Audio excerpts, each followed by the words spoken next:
Fala pessoal, tudo bem com vocês? Sejam todos muito bem-vindos ao Ronda Esportiva nessa sua quarta-feira, dia 30 de abril.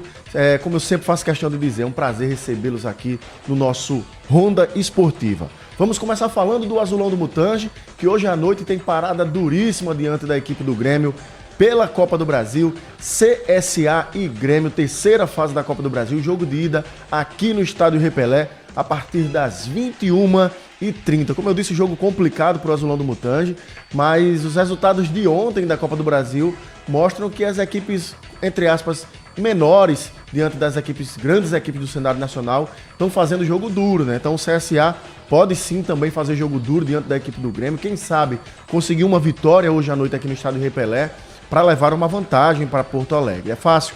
Óbvio que não é fácil, né? Vai enfrentar o todo-poderoso Grêmio, que é um dos maiores vencedores da Copa do Brasil, justamente essa competição que o CSA vai disputar, com treinador novo, com um ânimo novo diante dessas mudanças que a equipe tricolor gaúcha está fazendo, mas o torcedor do CSA está com uma boa esperança, muitos ingressos foram vendidos já, e a expectativa é de Repelé lotado hoje à noite, nesse jogaço de bola entre CSA e Grêmio. Ingressos à venda, como eu estava falando, muito boa venda de ingressos para o jogo de hoje à noite. A arquibancada baixa custando R$40 a meia, R$80 a inteira. A arquibancada alta, a grande arquibancada, é R$60 a meia, R$120 a inteira. A arquibancada alta curva, R$80 a meia, R$160 a inteira. E a arquibancada alta curva visitante, R$80 a meia, R$160 a inteira. Cadeiras especiais, R$200 a meia, R$400 a inteira. Tá aí o preço dos ingressos, um pouquinho elevado do que o normal, mas é lógico, né? Uma partida importante com uma equipe de Série A do Campeonato Brasileiro, uma equipe tradicionalíssima do futebol brasileiro, então naturalmente os ingressos sobem um pouquinho o preço e o torcedor tem que entender que é o momento também de ajudar o CSA aí nessa batalha dificílima aí da Copa do Brasil. A arbitragem definida para o confronto de hoje à noite, o trio será mineiro, comandado pelo árbitro Paulo César Zanovelli da Silva, o assistente 1, Ricardo Júnior de Souza, assistente 2, Leonardo Henrique Pereira, o quarto árbitro é o alagoano Rafael Carlos Salgueiro Lima, e o quarto árbitro será o carioca Paulo Renato Moreira da Silva Coelho. Provável azulão que vai a campo hoje à noite diante do Grêmio: Gabriel Félix, o goleiro, Felipe Albuquerque na lateral direita, Betão e Marcão, a dupla de zaga. Lateral esquerdo é o Enzo. Trio de volantes: Camacho, Gustavo Nicola e Wander. E no ataque, Guilherme Cachoeira de um lado, Brian armando o time e o Igor Bahia será o centroavante, muito provavelmente. Ou ele ou o Thiago Marques, né? O técnico Igor Magalhães, ele nunca deixa certeza de quem vai ser o centroavante. Mas ou Igor Bahia ou Thiago Marques será o centroavante do CSA hoje. A gente percebe o time um pouco mais preenchido no meio-campo com 3 volantes. E quando o CSA enfrenta uma equipe um pouco mais, vamos dizer, mais forte, ele tende a jogar com esse trio de volantes aí, que é o Camacho, o Gustavo Nicola e o Wander, para proteger um pouco mais o meio-campo do CSA.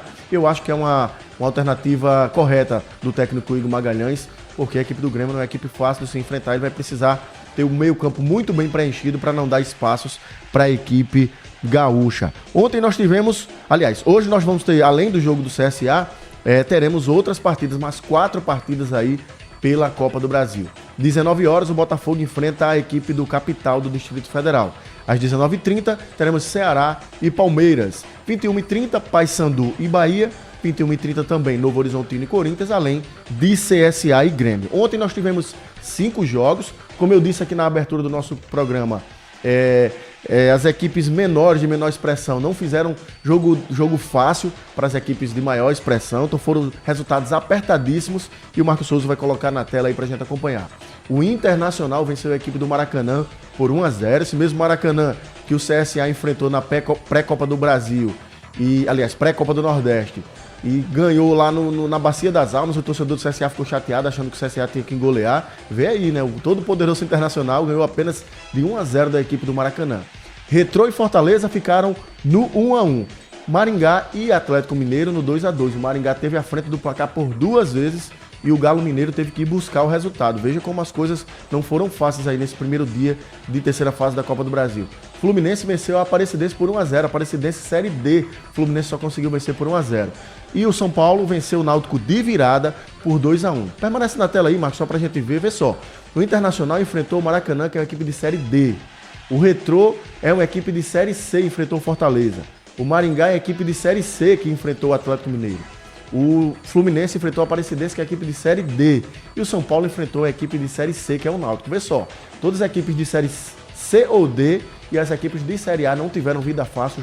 Jogos complicados aí nesse primeiro dia da Copa do Brasil. A gente espera que o CSA hoje à noite também faça um jogo difícil frente à equipe do Tricolor de Porto Alegre, o Grêmio de Porto Alegre. A gente torce que o CSA tenha uma boa sorte, faça um bom jogo e, como eu disse, quem sabe saia com uma vitória para levar a vantagem lá para Porto Alegre. Vamos falar agora da polêmica da semana, né? A camisa vermelha da seleção brasileira, a suposta camisa vermelha da seleção brasileira. Eu não tinha falado antes, porque eu estava esperando a CBF se pronunciar, né? Porque o primeiro, vamos dizer, site que divulgou alguma coisa nesse sentido foi o portal Foot Hidness, que é um portal especializado em camisas de times de futebol, de seleções do mundo afora, e surgiu essa informação a princípio de que a nova camisa número 2 da seleção brasileira seria vermelha. Aí começaram a surgir modelos, né? Esses modelos que estão aí na tela, nenhum deles foi divulgado pelo site. A única coisa que o site disse é que a nova camisa número 2 da seleção brasileira seria vermelha. E aí os Instagrams da vida, os sites começaram a divulgar supostas imagens da camisa vermelha da seleção brasileira, inclusive com o Neymar, como está na tela que a gente está acompanhando aí. E eu estava aguardando a CBF oficialmente se pronunciar se faria ou não, se realmente aconteceria ou não a seleção brasileira usar uma camisa vermelha, visto que até o próprio estatuto da CBF não permite, diz que as cores das camisas da seleção brasileira têm que obedecer às cores da bandeira da seleção, da bandeira do Brasil, né? Verde, amarelo, azul e branco. Então não poderia ser nenhuma cor diferente dessa. Então, para ter uma camisa vermelha, teria que contrariar o próprio estatuto da CBF. Então, ontem, diante de toda a polêmica, a CBF se pronunciou através de uma nota oficial, e eu vou ler aqui na íntegra para todo mundo acompanhar. A Confederação Brasileira de Futebol, CBF, esclarece que as imagens divulgadas recentemente de supostos uniformes da seleção brasileira para a Copa do Mundo de 2026 não são oficiais. Nem a CBF nem a Nike divulgaram formalmente detalhes sobre a nova linha da seleção. A entidade reafirma o compromisso com seu estatuto. Os padrões nas cores amarelo tradicional e azul serão mantidos e informa que a nova coleção de uniformes para o Mundial ainda será definida em conjunto com a Nike. Então tá claro aí, pelo menos a CBF disse que não, em momento nenhum, cogitou essa possibilidade do uniforme vermelho. A gente nunca vai ter certeza, né, Marcos? Nunca vai ter certeza. De repente ela pode ter recuado diante da repercussão negativa, que foi muito grande, né? Todo mundo descendo além, poucas pessoas só efetivamente acharam bonito ou concordaram com essa suposta mudança, mas a grande maioria, esmagadora maioria das pessoas e também dos comunicadores, ex-jogadores, jornalistas esportivos, desceram além aí nessa suposta camisa vermelha da seleção brasileira. Eu também não acho bacana, não acho legal, acho que a gente tem que preservar as nossas cores. Ah, mas a Itália, as cores da Itália não tem nada a ver com a camisa azul da Itália, mas tradicionalmente a Itália já usa azul. O Brasil não, o Brasil tradicionalmente usa amarelo e usa azul, né, como segundo uniforme. Então acho que a gente precisa respeitar a tradição e a história da seleção brasileira e não concordo com camisa vermelha sob hipótese alguma. Mas falando agora sobre dentro de campo, né, a gente estava falando da camisa, agora vamos falar sobre a questão do novo técnico da seleção brasileira. A seleção brasileira esteve muito próximo de fechar assinar contrato com o técnico Carlo Ancelotti, né, o italiano que treina a equipe do Real Madrid. Só que ontem a CBF divulgou uma nota dizendo que estaria encerrando as negociações com o Carlo Ancelotti e ele não será mais o técnico da seleção brasileira. A informação que a gente tinha era que estava tudo muito perto mesmo do acerto, mas houve esse recuo por parte do Ancelotti, não foi por parte da CBF. A princípio tivemos duas informações. A primeira é que o Real Madrid não aceitou pagar a multa rescisória, porque o contrato do Ancelotti com o Real Madrid vai até o meio do ano que vem, até junho de 2026. E aí o técnico disse que não abriria mão de receber a multa. Então o Real Madrid teria que dispensar ele, liberar para a seleção brasileira e ainda pagar uma multa, que deve ser milionária, né? Para liberar ele para a seleção brasileira antes do fim do contrato. Outras informações que a gente tem é que, na realidade, ele recebeu uma proposta de um clube da Arábia Saudita uma proposta na casa de 50 milhões de euros líquidos por temporada. O nome do clube não foi revelado, mas uma proposta como essa balançou e fez com que ele desistisse da seleção brasileira. Então, das duas, uma. Ou por conta do Real Madrid não pagar a multa rescisória, ou por conta dessa proposta milionária aí da Arábia Saudita de 50 milhões. Resumindo, ele não veio por causa de dinheiro, né? Ou por uma coisa ou por outra, é por conta de dinheiro. Então, o Ancelotti aí rejeitou a proposta ou qualquer negociação com a seleção brasileira. E aí a CBF vai para o plano B, na realidade, que é Jorge Jesus, né? Esse é o novo foco da CBF, que vai buscar o ex-treinador do Flamengo, português Jorge Jesus, que teve passagem aqui avassaladora no futebol brasileiro em 2019 com o Flamengo. Teve mais títulos do que derrotas. Se eu não me engano, foram 6 títulos e apenas 4 derrotas ao longo de um ano e meio que teve à frente do Flamengo. Então, como eu disse, foi uma passagem avassaladora do Jorge Jesus aqui no futebol brasileiro. E, assim, é uma grande possibilidade. Ele já demonstrou desejo de treinar a seleção brasileira. Está treinando também um time do mundo árabe, mas já está em término de contrato. Tá? Muito provavelmente só vai até junho com essa equipe lá, o Al Hilal, se eu não me engano.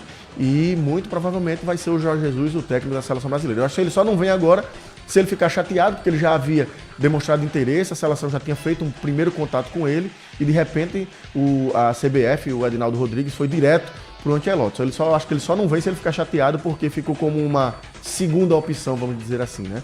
Mas eu acho que é um bom nome, um excelente nome na realidade, para treinar a seleção brasileira. É um cara que já esteve aqui, conhece o futebol brasileiro, gosta do futebol brasileiro, acompanha as partidas do Campeonato Brasileiro, ele já disse em entrevista que gosta de acompanhar, assiste.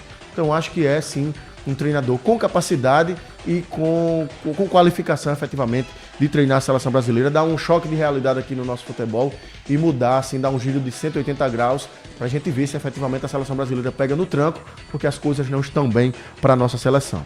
Ele tem que vir rápido, porque a gente já tem data FIFA no próximo mês de junho. No dia 5 de junho o Brasil já enfrenta o Equador pelas eliminatórias da Copa do Mundo e no dia 10 de junho enfrenta o Paraguai. Então, são aí essas duas partidas próximas da seleção brasileira. Então o técnico Jorge Jesus, se vier efetivamente, tem que vir rápido já para fazer convocação e colocar a seleção brasileira para treinar. Por hoje é só, meus amigos. Um grande abraço a todos. Amanhã estou de volta trazendo muita informação do esporte para todos vocês. Grande abraço, meus queridos. Valeu!